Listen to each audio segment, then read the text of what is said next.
All right, Saturday morning, we'll do a quick one for you. Uh, I've got to go to see if I can't get one of the four-wheelers to run.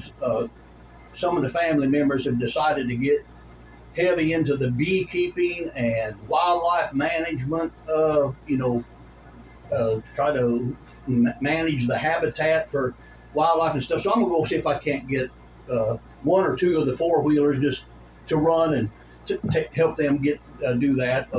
They don't. The four-wheelers just don't need to sit around and do anything. So I'm gonna go help them. But I want to tell you a story, real quick story. I went alligator trapping with my brother-in-law's dad one time, and I call him the old man. And so we go out, we set the traps. Well, each morning we would go and run the traps, and then run the lines, they call it, and we'd go we use a smaller boat to go run the lines to get up into the ponds and various places around the bayou. Well, anyway, we'd go and fill up the boat, bring it back to the camp, throw those alligators on the bank. We'd go out and then finish running the lines. And, if you caught a lot of alligators, you'd have to come back 3 times with the little boat. Then after we get them on the bank, we would usually eat lunch, clean up, and then we would load them in a big boat and bring all the alligators into the buyers.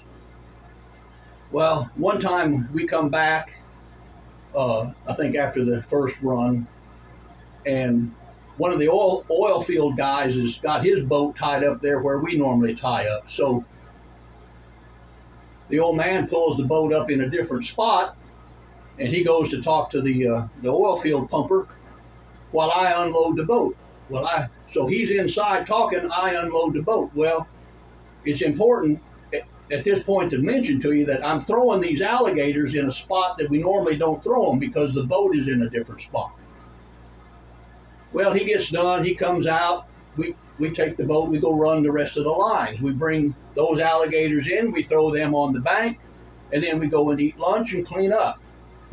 Well, after we eat lunch, we go out, we're going to put the alligators in the boat. So I start pulling the alligators to him, the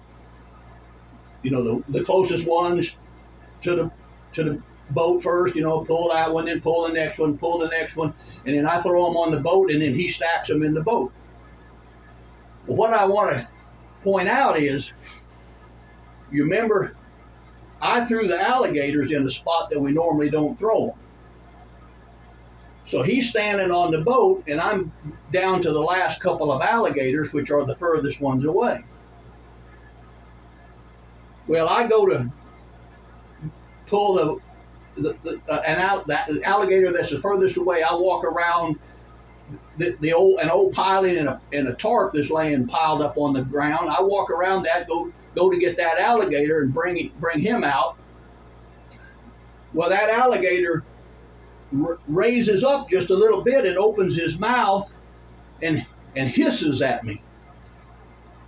Well, I know that sometimes their nerves are still active after you kill them, like you might try to pull them and their arm might move or whatever. I never really ever saw one kind of raise up and open his mouth and hiss like he could actually tell where I was. So I hollered at the old man and I said, "Man, I think this one's still alive." And he looks down there and I'm moving around, and he said, "No," he said, "that's probably just its nerves. It probably got some nerves. It's dead." So I go to grab the alligator again, and he raises up even a little bit more and hisses at me. And I said, "I think it's alive." And he said, No, that thing's not alive."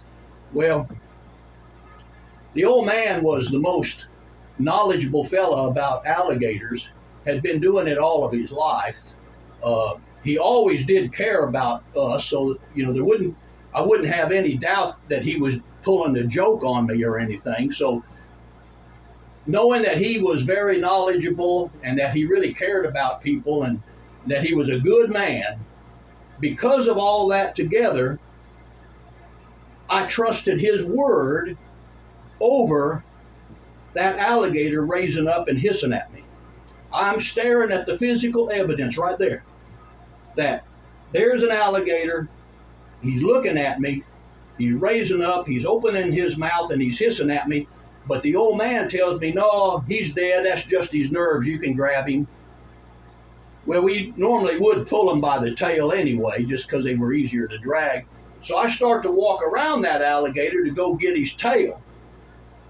Well, when I started around him, that alligator turned so that he could face me, and he made a little jump at me. Well, about that time, the old man sees that alligator. Now, here, let me tell you what happened. That alligator was behind that piling and that pile of tarp. He was looking at another alligator that was on his side of that piling and tarp. So I was trying to get an alligator he couldn't see, and the alligator he could see was obviously dead. So from the position he was, he thought I was going for the alligator he could see, and I'm going for another alligator that he can't see. So that's the reason that he's telling me, go ahead. So when I start around that alligator spins around to face me and makes a little lunge at me, and he throws his hands up and says, get out of there, that thing will get you. Well, I come back around, and I'm kind of shook up then, and he's kind of shook up too. He probably felt bad. He was telling me to go grab a live alligator. But anyway, my point is this. I was staring at all the physical evidence that this alligator was alive and was going to try to bite me. But my trust in the old man was greater.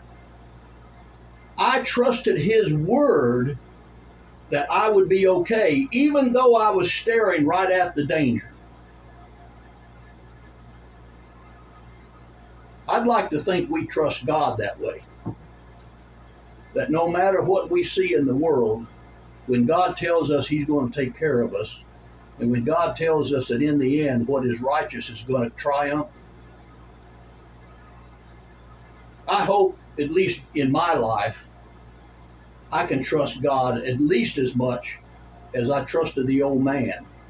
No matter what I see, what evidence I see in this world, that I trust more in the Word of God than I do what I see with my eyes. I'll see you in church Sunday.